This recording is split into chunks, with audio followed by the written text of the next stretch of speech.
ungkapan yang mengatakan pendidikan bukan segalanya, tapi segalanya tidak mungkin tanpa pendidikan.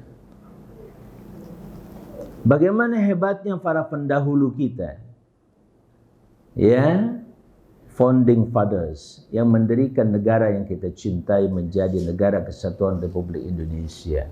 Amanat daripada sistem pendidikan nasional nomor 20 tahun 2003 adalah melahirkan warga negara yang demokratis dan bertanggung jawab.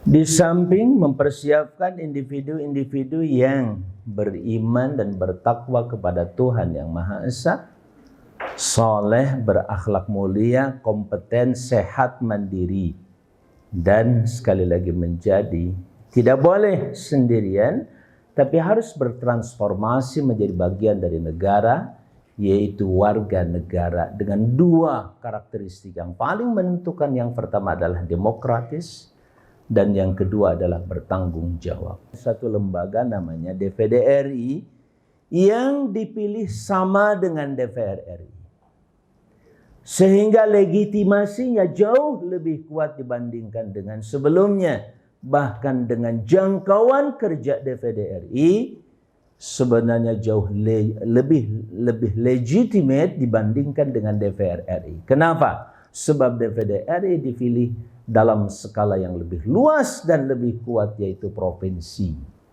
Sehingga DPD tidak ada istilah DPD. Tadi sudah disampaikan DPD provinsi, DPD kota kabupaten. DPD RI hanya ada di pusat. Dalam konteks legislasi, tugas dan kewenangannya apa? Pertama, DPD boleh ikut, bukan boleh, bahkan sangat-sangat berkompeten, berwenang untuk mengajukan undang-undang. Sebagaimana seluruh rakyat Indonesia, kalian semuanya yang ada di sini, termasuk mohon maaf para mahasiswa, boleh mengajukan undang-undang apapun, silahkan. Satu hal yang perlu dicatat, undang-undang yang diajukan oleh DPD RI itu sekelas dengan undang-undang yang diajukan oleh pemerintah maupun DPR RI. Kenapa? Karena seluruh pembiayaan proses pembentukan dan penulisan undang-undang itu juga ditanggung oleh negara. Berbeda, mohon maaf, kalau Pak Rektor, forum rektor ingin bikin undang-undang khusus, misalkan tentang pendidikan tinggi swasta, itu biaya sendiri ya, nggak bakal dibiayai negara. Kalau DPD RI semuanya, mulai dari penulisan dan pembuatan naskah akademik, kemudian setelah itu kita pembahasan DIM-nya, daftar inventarisasi materi. Sesudah DIM itu kemudian kita harus lakukan berbagai macam diskusi FGD, uji sahih, dan lain-lainnya. Sehingga rancangan undang-undang yang diajukan oleh DPD itu sebenarnya itu sudah menjadi undang-undang versi DPD. Hanya sayang kita tidak diberi kewenangan memutuskan dan membentuk undang-undang. Hanya 1% saja dari proses pembentukan undang-undang itu, 99% katakanlah dilakukan semuanya, tinggal ketuk palu kata DPR, dan undang-undang mengatakan DPD tidak boleh mengetuk palu dan menjadikan itu undang-undang. Maka DPD pun harus mengajukannya lewat DPR RI. Itu persoalan pertama.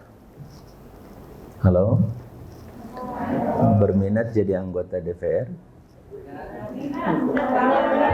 Angkat tangan kalau berminat. Betul ya, serius ya. Saya sarankan dari sekarang Anda belajar tentang perundang-undangan. Tidak peduli jurusannya apa.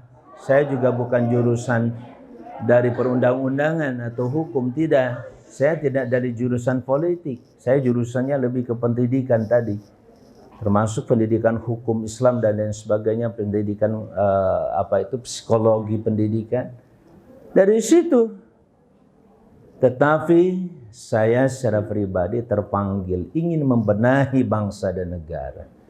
Dan jalurnya cuma itu. Kalau kita ingin merubah bangsa dan negara, jalurnya adalah politik. Politik itu diantaranya adalah politik legislasi, politik eksekusi, bagaimana cara menjalankan undang-undang. Yang ketiga, politik untuk melakukan pengawasan terhadap jalannya undang-undang, yaitu yudikasi, politik yudikatif. Dan itu termasuk kepemimpinannya ada di situ. Yang harus dicermati oleh saudara-saudaraku sekalian adalah di antara yang 3 lembaga tadi, mana yang paling strategis? Angkat tangan satu orang saja dan alasannya kenapa. Apakah eksekutif, legislatif, ataukah yudikatif? Dan kenapa? Angkat tangan. Ya. Assalamualaikum warahmatullahi wabarakatuh. Waalaikumsalam. Perkenalkan, nama saya Mujiana Cahyani dari Fakultas Kesehatan Masyarakat. Ya. Izin berjawab ya Pak. Menjawab. Iya. Menurut saya lebih ke yudikatif Pak. Yang paling strategis. Iya. Karena yudikatif ini dia menjalankan semua sistem kenegaraan Indonesia. Karena menjalankan seluruh sistem kenegaraan Indonesia. Oke. Pilihannya 3, kalau tidak yudikatif, eksekutif, atau legislatif. Yang saya minta, mana yang paling strategis? Assalamualaikum warahmatullahi wabarakatuh. Waalaikumsalam. Nama saya Ganesa Petalvi Darmawan. Ganesa. Iya. Masya Allah, luar biasa. Dari Fakultas Kesehatan Masyarakat. Oke. Menurut saya mungkin eksekutif ya, karena kan setelah ada yudikatif mungkin di eksekutif menjadi penyempurna untuk semua ketatanan. Penyempurna alias pelaksana, Iya. begitu ya. Terus ada lagi yang lain? Terima kasih Ganesa. Izin Iya. jawab Bapak. Menurut saya legislatif, karena yang paling tertinggi itu legislatif, terus baru eksekutif dan yudikatif, karena lembaga legislatif sendiri menyangkut DPR RI, DPR provinsi, DPR kabupaten atau kota, baru ada DPD RI juga, dan MPR, karena yaitu tadi legislatif adalah lembaga tertinggi. Terima kasih. Saya setuju dengan siapa namanya tadi? Nadia. Kenapa legislatif? Kalau kita mau membangun bangunan ini, yang pertama kali harus kita siapkan apa? Fondasi. Sebelum fondasi kita harus punya apa? Betul, tanah. Harus punya apa? Punya perencanaan. Siapa yang bilang perencanaan barusan? Oke, 50.000 ya perencanaan. Padahal nggak sengaja tuh. Rencana Indonesia mau dibangun seperti apa, itu tergantung perencanaan. Dan yang membuat perencanaan tentang Indonesia itu yang dituangkan dalam yang disebut konstitusi. Yang kedua, undang-undang di bawah konstitusi itu adalah legislatif. Jadi tergantung undang-undangnya, tergantung perencanaannya. Ini mau dibelokin kemana, mau di mana letaknya, itu semuanya tergantung kepada undang-undang dan aturannya. Siapapun yang masuk ke universitas ini harus ikut aturan itu. Baik guru, dosen, siapapun sampai kepada OB, orang-orang besar seperti saya, besar badannya, itu harus mengerti tentang peraturan yang ada. Jadi negara ini mau diapakan, itu sangat bergantung kepada legislatif alias legislator. Maka hati-hati menentukan siapa yang akan mengatur kita. Pada saat saudara-saudara sekalian, hanya dalam waktu 1 detik kita buka-buka calon, kemudian kita coblos, itu hanya 1 detik, maka Anda telah menyerahkan Indonesia kepadanya untuk diatur sesuai dengan keinginan dia, bukan keinginan kita. Selama 5 tahun ke depan. Boleh tidaknya sesuatu yang terjadi di Indonesia tergantung undang-undang. Halo? Setuju? Itu tambahan argumen. Kenapa? Strategis?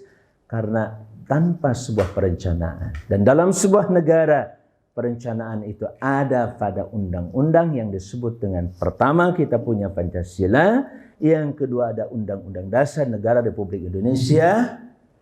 Kalau boleh dikatakan seperti fondasi itu yang paling hebatnya itu adalah Pancasila. Berikutnya adalah konstitusi. Dari situlah tumbuh seluruh perundang-undangan yang ada. Bagaimana undang-undang dasar itu mengamanatkan bahwa air, udara, dan tanah dikuasai oleh negara. Dan harus digunakan sebesar-besarnya untuk kepentingan dan kemakmuran rakyat. Satu ayat atau satu kata itu ditafsirkan dalam berbagai macam undang-undang. Siapa yang mengelola tanah, udara? Udara hari ini ada undang-undang yang disebut ITE. Undang-undang elektronik. ITE. Itu urusannya kan dengan udara. Makanya sahabat saya Profesor Jimny As-Siddiqi pun membuat konstitusi udara. Karena hari ini udara belum diatur. Berapa ribu triliun manusia mendapatkan keuntungan dari udara kita di atasnya. Boleh jadi lebih kaya daripada yang ada di tanah. Sebab lalu lalang handphone setiap hari menggunakan udara. Coba catat setiap detik berapa. Kalau setiap detik saja katakan 1 rupiah, kita ngomong umpamanya 10 detik, 10 rupiah. Kalau 1 jam berapa detik? Halo? 3.600. Ya, saudara-saudaraku sekalian. Itu baru 1 jam, 10 jam, sekian. 1 orang. Kalau 1 juta orang satu kali ngangkat dalam sehari, berapa itu? Berapa ratus miliar dan triliun setiap hari didapatkan. Pertanyaannya siapa yang untung? Negara? Nyatanya tidak. Itu gara-gara undang-undang. Kalau undang-undang itu menetapkan 60% seluruh pendapatan milik negara, terserah siapa yang mengelola. Jadi setiap komite kalau di sana di DPR itu dibagi 11 komisi, di DPD hanya 4. Jadi satu komite itu pasti harus bermitra tidak kurang dari 10 lembaga. Makanya maaf kerja kami, mohon maaf. Belum lagi jangkauannya satu provinsi. Kalau kami reses punya jatah 18 titik dan kegiatan, maka saya harus bagi yang 18 itu jadi 27 kota kabupaten kalau mau dikunjungi. Di sini tidak direncanakan. Ini takdir Allah aja. Halo? Karena kalau saya merencanakan setiap kata kabupaten, Pak, ada 90 kegiatan tadi dibagi 27. Berapa? Rata-rata cuma dapat 2 kurang lebih. 3 lah maksimal. Nah 3 itu kan kadang-kadang harus ke Pemda. 3 itu ya satu lagi kepada masyarakat, kepada akademisi. Setahun sekali belum tentu. Punten anu kasuhun.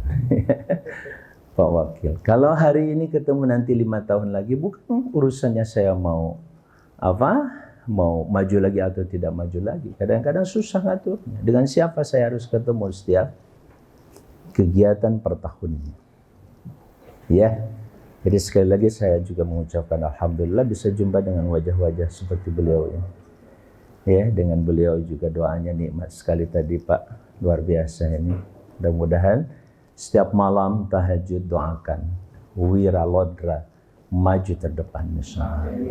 Karena siapa yang punya, menang tidak menang saya kalau jalan ke sana ke sini sehari saja Pak, saya ketemu orang belum tentu memenangkan. Belum tentu menang. Karena Allah sudah takdirkan dari langit, kita paham dengan ketuhanan yang Maha Esa itu jangan main-main dengan sila pertama itu. Ya, kata di belakang siapa yang main-main. Main-main sih enggak, cuman sholatnya kadang-kadang bagi yang muslim agak malas-malas, ya enggak? Alhamdulillah terjadi pengakuan di sini. Ya, baik saudara-saudara sekalian. Jadi 4 komite. Komite 2 urusannya dengan sumber daya alam dan sumber daya ekonomi lainnya. Di situ Kementerian Pertanian waktu saya di Komite 1 juga selama 5 tahun pertama dulu 2009-2014 itu di komite satu aja. Sehingga mitra saya Pemda terus sering ke sini. Ke Pemda kemana-mana juga. Ya begitu, kalau ke Pemda kan nggak ketemu dengan bapak-bapak di sini, bukan orang Pemda di sini. Pak Dar juga bukan orang Pemda kan? Ya, pensiunan. Nah begitu ke Pemda pun kadang-kadang ketemu bupati atau kepala dinas, tergantung kepentingannya. Nah kalau komite 2 kaitan dengan masalah sumber daya alam tadi. Masalah tambang, masalah pertambangan, masalah kelautan. Semuanya yang memiliki sumber daya ekonomi. Termasuk Kementerian Kehutanan dan LH Lingkungan Hidup adalah mitra kami waktu itu. Maksudnya waktu saya di komite 2. Tapi seluruhnya mitra DPD. Sama menjadi mitra DPR. Komite 3 kaitan dengan persoalan pendidikan, masalah keagamaan, masalah kesehatan, masalah ketenaga kerjaan, masalah keperempuanan, juga tidak kurang dari 10 lembaga menjadi mitra komite 3. Jadi silakan saudara-saudara sekalian nanti kebayang saat ini ada mau di komite berapa atau di komisi berapa. Kalau komisi jalurnya tadi oleh Pak Rektor dikatakan kamarnya adalah kamar DPR, kalau komite itu kamarnya kamar DPD. Pasti yang dicari komisinya kan? Kalau makanya kami nggak dapat komisi di mana-mana. Sudah diambil oleh teman saya di sana di DPR. Kita tinggal komite. Namanya komite kan panitia ya. Cuman panitia nggak banyak duitnya. Ya kayak tadi, gitu. Tapi mudah-mudahan. Yang keempat adalah komite 4 itu saya sekarang diminta sebagai ketua komite 4 tanpa permintaan dan tanpa sedikit pun keinginan. Kalau sudah Tuhan takdirkan, jadi kita punya doanya Pak Ujan. Allahumma la mani'a lima a'taita wa la mu'tiya lima manata. Kalau Allah sudah ngasih, kamu tidak akan pergi dari wiralodra ini. Orang Allah maunya kamu di Wiralodra. Sebelum ke Wiralodra mau di mana? Universitas Pendidikan Ganesha Bali. Ganesha Bali. Lalu kenapa ke sini? Lebih dekat sebab. Pertama lebih dekat alasan duniawinya, tapi alasan ketuhanan yang Maha Esa karena Tuhan telah menetapkan Anda di sini. Percaya atau tidak? Kalau nggak percaya rugi. Pusing kita. Terus saja mikirin kenapa saya dibilang lorot. Kan aku maunya di Bali. Tetap saja protes. Protes sama siapa? Halo? Ada Tuhan yang telah menciptakan kau. Kan begitu. Dan dia yang telah mengatur segalanya. Yudabbirul amra minas sama. Dia atur seluruh urusan kehidupan itu dari langit. Itulah penguasa tunggal yang sebenarnya. Tempat di mana kita akan kembali anak-anakku sekalian. Maaf, sehebat apapun kita bakal balik ke dia. Alias ada yang mau sekarang? Nggak ada.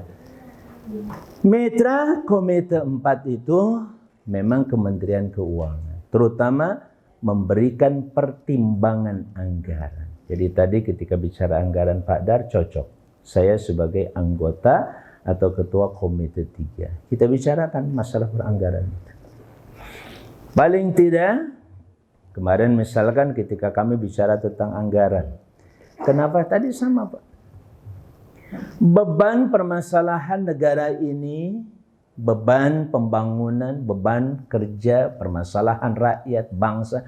Jangankan itu semua wilayah. Kalau dipecah habis Indonesia, jadi apa? Jadi daerah. Betul? Ada yang tersisa? Nah, ada geopolitik negara ini kalau dipecah semuanya pertama jadi provinsi. Yang kedua pecah lagi kemudian jadi, kalau bahasa konstitusinya bukan dipecah, dibelah, dibagi-bagi. Dibagi menjadi provinsi. Provinsi dibagi-bagi menjadi kabupaten kota. Kabupaten kota dibagi-bagi menjadi kecamatan. Berikutnya dibagi kelurahan dan desa. Desa dibagi RW, RW dibagi, RT dibagi Sudah di situ. Sebab pemerintahan terbawah tapi bukan terendah, apalagi terhina. Yang sangat menentukan adalah RT dan RW lebih dari 24 jam kalau bisa tugasnya. Ada yang berminat jadi RT? Kenapa? Banyak, Pak. Hah? Banyak di kota sih. Nggak dapat uang. Itu permasalahan. Makanya saudara-saudara sekalian, saya tadi sudah sampaikan. Siapa yang akan merubah kita dan merubah negara ini? Kalian. Sekolah yang baik, lulus dengan baik. Jangan lihat universitasnya sekarang, tidak ada orang melihat pekerjaan karena universitas swasta atau negeri. Itu pastikan oleh kalian. Saya alhamdulillah nggak pernah mengenyam negeri kecuali sebentar. Waktu S2 pendidikan, psikologi pendidikan. Selebihnya saya swasta di mana-mana. Tidak ada persoalan. Karena manusia ditentukan bukan oleh sebuah perguruan tinggi, maaf. Negeri apalagi swasta. Tapi ditentukan oleh jati diri kita. Apakah kita mau hebat atau tidak? Itu yang Allah lihat. Itu yang Tuhan yang Maha Kuasa perhatikan dari diri kita semua. Ya, jadi Komite 1 itu mitranya Kementerian Keuangan, urusannya pertimbangan anggaran. Kita tanya kenapa anggaran ini kok cuma 25% dari 3.300 triliun ke daerah, transfernya TKD, transfer ke daerah itu cuma 814 triliun. Postur anggaran pendidikan sampai 660 triliun, dekat banget. Cuman beda kurang lebih 200 triliun kurang. Lalu kenapa yang lihat 814 triliun itu begitu bermakna. Tapi sayang yang 660 triliun, mohon maaf, memang tidak murni diberikan hanya untuk urusan dalam pengertian pendidikan, tapi di situ macam-macam masuk di dalamnya. Atas nama pendidikan. Semuanya disebut pendidikan. Biar jadi masuk nomenklatur anggaran. Karena kalau tidak ada kata pendidikan nggak dapat duit. Dibagi ke seluruh kementerian. Kementerian dapat semuanya. Yang penting ada pendidikan di situ. Misalkan pendidikan pelatihan, ikut tuh dapat. Apalagi pendidikan yang bersifat, yang sifatnya itu non fisik. Cukup dengan pelatihan-pelatihan yang lain-lain seperti. Kadang-kadang susah ngukur. Makanya tolong ya. Ini kan miniatur negara nih. Universitas itu miniatur negara ya Pak Dari. Kelola seperti mengelola negara. Apalagi di sini ada sejumlah fakultas. Fakultas itu merepresentasikan berbagai kebutuhan kita berbangsa, bernegara. Kita butuh petani, kita butuh rakyat yang soleh, yang baik, warga negara yang demokratis. Nah sekarang bagaimana saudara-saudaraku sekalian bisa menjadi seorang yang demokratis? Kalau sistem ketatarenegaraannya saja tidak merepresentasikan demokrasi. Bisa melahirkan warga negara yang demokratis? Susah. Makanya saat ini pun silahkan dari fakultas manapun, dari universitas manapun terbuka untuk sumbangsi konsep ketatanegaraan yang baik. Tapi paling tidak saya secara pribadi sangat-sangat percaya dengan model demokrasi Pancasila. Demokrasi yang berketuhanan itu adalah demokrasi.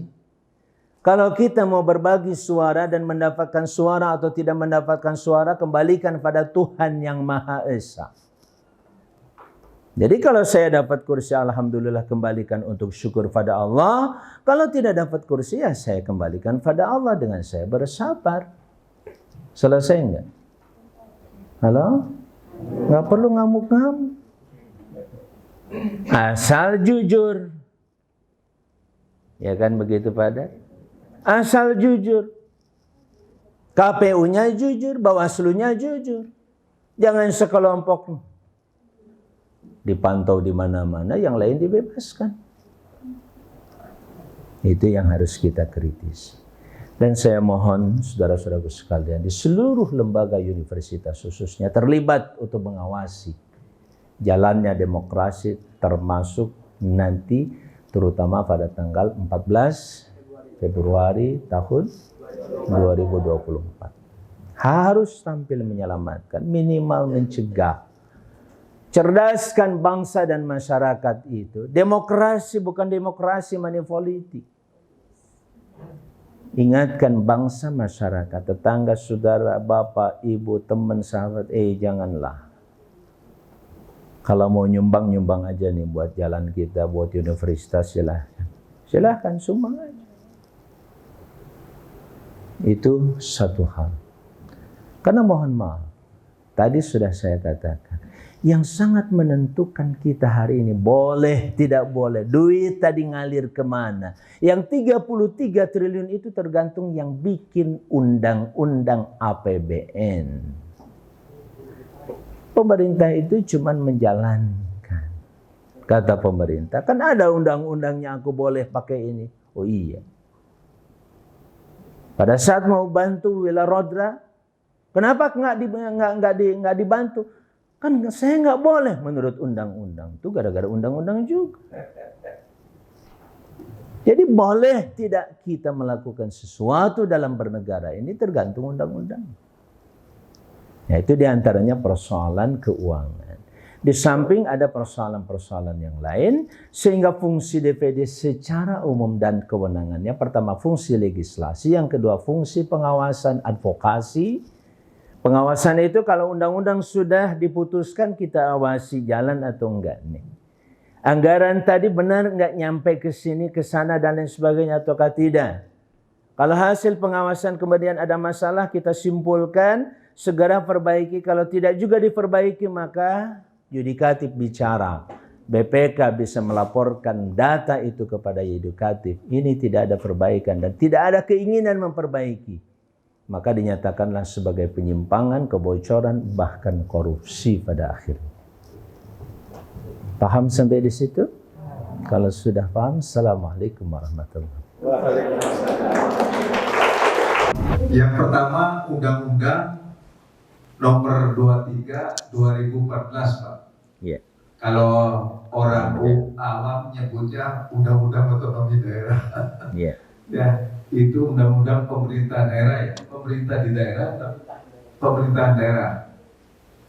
Ada kewenangan urusan yang sebelumnya ini kita maaf di bidang perikanan, Pak. Iya. Yang sebelumnya itu provinsi, Dinas Perikanan Provinsi itu berkewenangan mengatur budidaya. Sangat luas, Pak. Kalau boleh nyebut dari ujung ke ujung. Keduanya bidang perikanan tangkap atau bidang kelautan. Juga sama dari ujung ke ujung. Tapi dengan Undang-Undang 23 2014 itu dikurangi, Pak, untuk provinsi.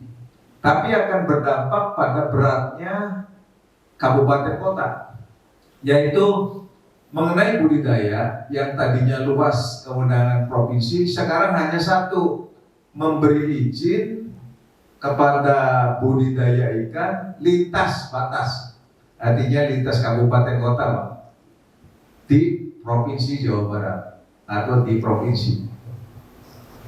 Kemudian untuk kabupaten kota diberi tanggung jawab atau kewenangan yang luas dari ujung ke ujung, tetapi tidak punya kemampuan, Pak. Iya. Misalnya teknologi budidaya, misalnya membuat induk, mencetak benih unggul. Itu kalau setiap kabupaten kota diberi kewenangan itu mahal, Pak, dan tidak punya kemampuan kabupaten kota.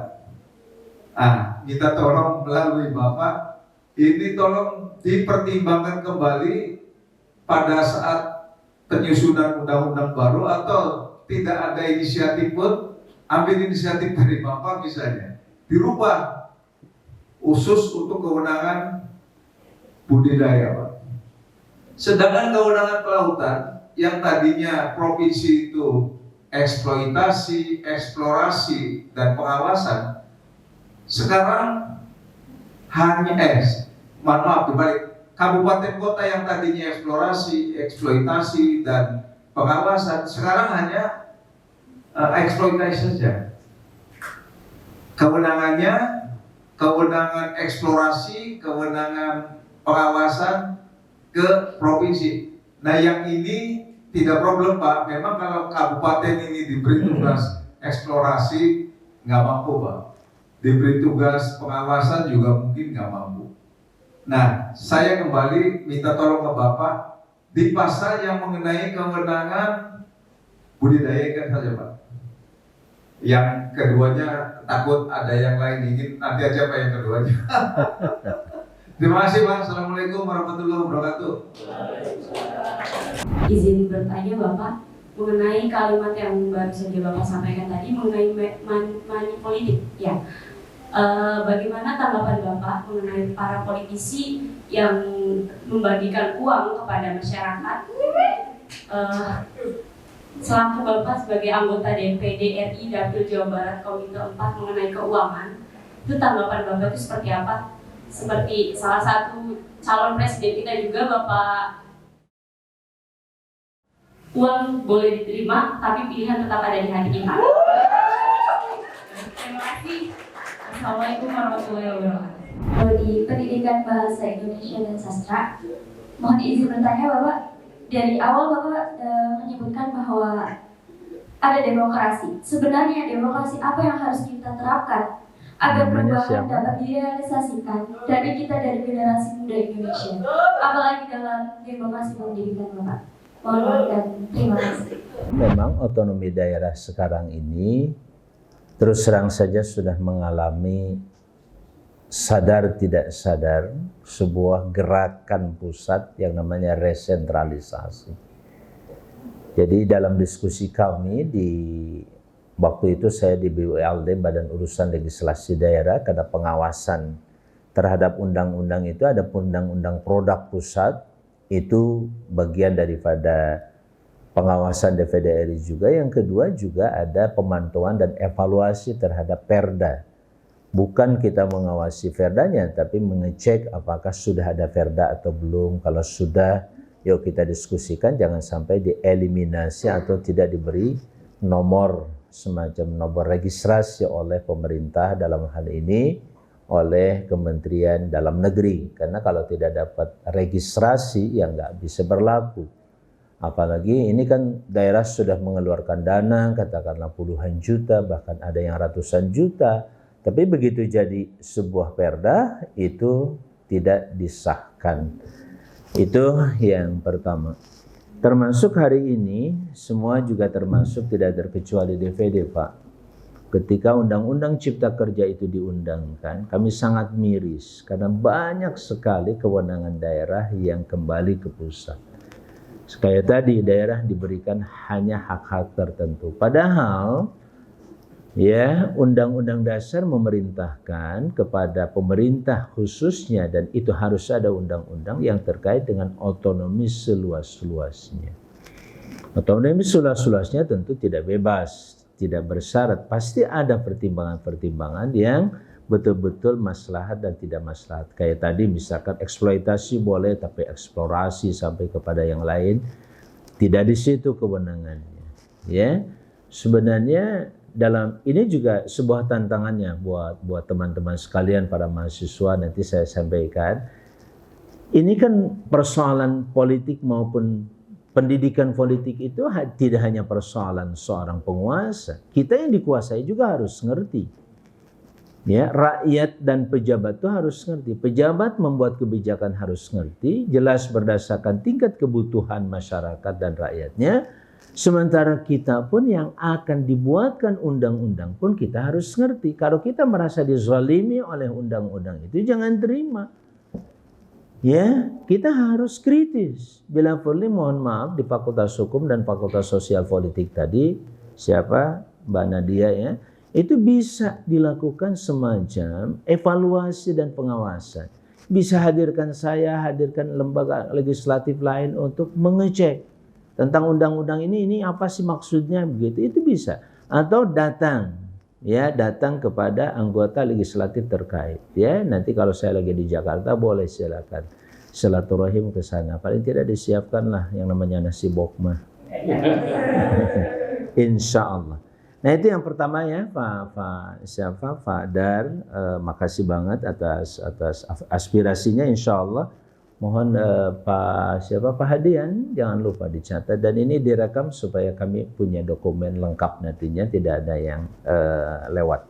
Dan mohon izin kalau suatu saat kami tampilkan juga di TikTok, di YouTube ya, sebagai bagian dari pertanggungjawaban kami bahwa kami, karena sekarang terus terang saja, kenapa saudara-saudaraku sekalian di mana-mana, DVD itu tidak begitu dikenal. Karena DVD ini pertama jarang kasus, terus yang keduanya juga ya pertama itu, terus yang kedua memang tidak seksi. Ya, kalau kita bicara anggaran, siapa wartawan yang suka dengan urusan anggaran? Padahal dia yang paling suka duitnya gitu ya. Tapi dengan politik anggarannya enggak kayak tadi money politik yang kedua nih ya. Jadi tanggapan saya kalau secara perspektif Pancasila yang saya pahami, kalau tanggung jawabnya kepada Tuhan yang Maha Kuasa, pertama kan tanggung jawabnya kepada Tuhan yang Maha Esa. Karena kita mau mati, kita bakal ditanyain, semua urusan kita bakal diaudit. Ini pendekatan ini Pak Dar luar biasa ya, membuat kita punya self control yang sangat bagus banget ya, kalau istilah psikologi. Kita punya kontrol diri. Jadi kamu dimanapun asal tahu kamu sedang dilihat Allah oleh Tuhan yang Maha Esa, insya Allah kamu bisa ngontrol diri sendiri. Mau ngapain pun bisa ngontrol diri sendiri. Yang kedua adalah tanggung jawab kemanusiaan. Nah, kalau money politik ini juga ada sebuah dilema kadang-kadang. Saya misalkan atau ada satu tokoh yang sangat hebat banget, bagus banget, layak jadi anggota DPR, bahkan mungkin juga layak jadi presiden. Cuman ya kalau mengandalkan kepada silaturahim seperti ini, rasa-rasanya susah menang. Kira-kira boleh nggak saya menangkan dengan ada sedikit uang kepada mereka? Sekedar untuk menguatkan bahwa saya layak. Nah itu dilema Pak. Itu perlu seorang majelis ulama itu. Ya harus berfatwa dia boleh atau tidak boleh. Halo? Saya sementara tidak bisa berfatwa. Untuk sementara kalau saya melarang diri saya. Saya hanya bisa menggunakan diksi dalam agama itu namanya sedekah. Ya kalau sedekah tentu saja di situ juga bedanya money politik. Tanya, ibu ini sedekah atau ibu ingin dipilih oleh kami? Kalau ingin dipilih oleh kami, mohon maaf sepertinya saya sudah punya pilihan dan saya tidak mungkin milih ibu insya Allah. Maka diambil lagi. Oh enggak, ini sedekah, alhamdulillah. Ambil, itu sah. Jadi ditakkid dulu kalau bahasa agamanya, ditakkid itu ditegasin dulu gini. Ditegasin dulu. Ini sedekah, sumbangan atau apa? Gitu. Kalau ya jelas loh pengen dipilih. Kalau ingin dipilih, mohon maaf saya sudah punya pilihan. Apalagi calon suami sudah punya. Atau calon istri katakanlah. Maka ditolak saja dengan begitu. Kenapa? Karena dia pasti meminta kepada kita sesuatu. Ada orang bilang tidak ada makan siang yang gratis. Ya kan gitu? Ada bahasa gitu kan? Mereka memberi kepada kita tentu ada harapan dari kita. Supaya tidak mengecewakan dari awal. Saya tetap bersahabat dengan ibu, senang atas kunjungannya. Tapi kalau uang ini atau sumbangan ini, sembako ini adalah untuk kami supaya memilih ibu, mungkin kami tidak. Karena kami sudah punya pilihan, kami punya sahabat, kami teman, punya guru, punya yang insya Allah kami sepertinya akan menentukan pilihan kepada mereka. Nggak usah disebut namanya. Tapi penolakan itu halus, baik, dan dia senang dengan kita. Halo? Itu cara yang, sikap yang, kalau saya pertimbangkan sesuai dengan ketuhanan yang Maha Esa, kemanusiaan juga tetap adil dan beradab, itulah beradab namanya. Tolong kalau kita ngambil duitnya, ngambil sembakonya, tidak dipilih, pasti dia sakit. Saya pelakunya seperti itu. Betul, Pak Ujang ya, Pak Rektor, ya kepada semuanya, siapapun kalau saya punya niat yang begitu tadi, pasti saya kecewa. Misalkan saya bina dia selama 1 tahun Pak, ya mulai daripada anaknya segala macamnya saya bina. Tapi ternyata pada waktu pencoblosan dia tidak mencoblos saya. Kenapa? Karena yang saya pelihara di situ hanya beberapa orang. Ternyata dari kampung itu nggak ada yang nyoblos saya. Berarti dia juga termasuk tidak kan? Kira-kira kecewa nggak? Nah itu. Nah disitulah tadi. Kalau saya niatnya sedekah, itu insya Allah tidak kecewa. Pasti pahalanya sudah ada di sisi Allah Azza wa Jalla. Tapi kalau niatnya bagaimanapun, saya merawat supaya ini konstituen tetap kepada saya, nah itu persoalan kedua. Tapi yang cerdas justru mereka. Kata dia, itu kan Bapak sedekah, bukan minta dicoblos kan katanya. Jadi kita dikibulin lagi gitu. Karena kalau kita ngomongnya sedekah, makanya saya tembak sekarang. Bapak, saya sedekah buat Bapak dan Ibu. Tapi kalau Ibu Bapak mau sedekah dengan suara nanti silahkan. Itu yang terbaik buat kita saling sedekah, namanya saling berpahala. Makanya, memang kalau politisi harus pintar. Kalau politisi nggak punya diksi, nggak punya politik. Maaf ya, di dalam memakai agama ya Pak Dar ya, dalam beragama itu ada namanya siasah syari'iyah. Politik menjalankan syariat itu ada politiknya. Nabi Muhammad itu diutus nggak langsung halal haram, tapi politik Allah kepada Nabi Muhammad dan Nabi Muhammad menjalankannya dikondisikan dulu cintanya, kedekatannya, baru turun halal haram. Kata Aisyah, kalau yang pertama turun itu adalah halal haram, mereka pasti lari. Belum apa-apa, ini halal, ini haram, ini halal, ini haram. Ke neraka, ini surga. Jangan begitu, antarkan dulu mereka. Sampai kenal siapa Allah, cinta Allah, suka dengan kebijakan Allah. Nanti dia akan menentukan pilihannya sekali lagi kepada Allah Subhanahu wa Ta'ala.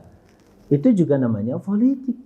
Ya, Allah saja berpolitik kepada kita. Ya, apalagi kita pun diperbolehkan oleh Allah berpolitik. Tapi ingat dalam koridor yang adil dan beradab. Ada adabnya, ada etikanya, ada nilai keadilan di dalamnya. Termasuk tadi persatuan Indonesia, kerakyatan yang dipimpin oleh hikmah kebijaksanaan dalam permusyawaratan perwakilan. Ini juga bisa digunakan nih tadi kepada siapa? Pendidikan, demokrasi pendidikan. Ya, termasuk dalam konteks demokrasi pendidikan. Dahulukan pendidikan politik dalam demokrasi pendidikan ini. Nah tadi saya katakan, ya, kalau misalkan dalam konteks pendidikan ini seluruhnya berhak untuk mendapatkan hak tadi, pembelajaran bahkan jatah dari apa yang sudah ditetapkan oleh pemerintah sebagai mandatori. Mandatori itu memang amanat harus dijalankan, nggak boleh. Minimal 20% itu boleh dikatakan itu menyalahi konstruksi perundang-undangan ya Pak. Tetapi karena kata Pak Jim dia yang namanya konstitusi itu kesepakatan, terserah yang bersepakat kata dia. Ya kalau mereka bersepakat untuk seperti itu ya sudah dijalankan aja, nggak ada masalah. Ya walaupun ada mandat seperti itu. Tapi yang lain jangan, kalau yang lain juga minta susah nanti ngebaginya ya. Semuanya pengen punya jatah seperti itu. Jadi antara pendidikan demokrasi termasuk tadi sebenarnya mulainya dari masalah politik pendidikan atau pendidikan politik. Pendidikan politik seperti di kampus ini harus dilakukan. Bahkan mohon maaf ya, hapunten anu kasuhun, ada yang jadi dosen kewarganegaraan di sini. Hah? Oh langsung Pak Rektor. Pak Rektor, gimana kalau kuliah tentang kewarganegaraan anak-anak? Cukup lengkap atau menarik? Alhamdulillah, itu karena beliau piawai mengantarkannya. Tidak sedikit baru dengarnya saja kuliah apa mata kuliah kewarganegaraan. Ya udahlah, kalau bisa sih nggak mau hadir gitu ya. Nah sekarang bagaimana belajar kewarganegaraan itu menjadi sesuatu yang menarik gitu sebenarnya. Itu juga penting mensiasatinya. Kenapa? Karena pada faktanya kita ini pasti bernegara, nggak mungkin tidak bernegara. Kalau tidak jadi rakyat ya jadi penguasanya. Pilihannya cuma dua. Kalau mau jadi rakyat yang juga berkuasa, rakyat yang memiliki kekuasaan alias yang disebut dengan kewenangan sebagai rakyat, berhak rakyat menurunkan siapapun ketika dia sudah melanggar konstitusi. Begitu halnya dengan penguasanya. Saya kira itu barangkali mudah-mudahan bermanfaat. Sepertinya tidak cukup ya kalau dibagi termin kedua. Begitu ya Pak Zaid ya. Ya sudah cukup insyaallah. Makasih. Wallahu a'lam. Jangan lupa like, share, subscribe channel inspirasi dari Kang Haji Amang Safruddin ya. Jangan lupa subscribe.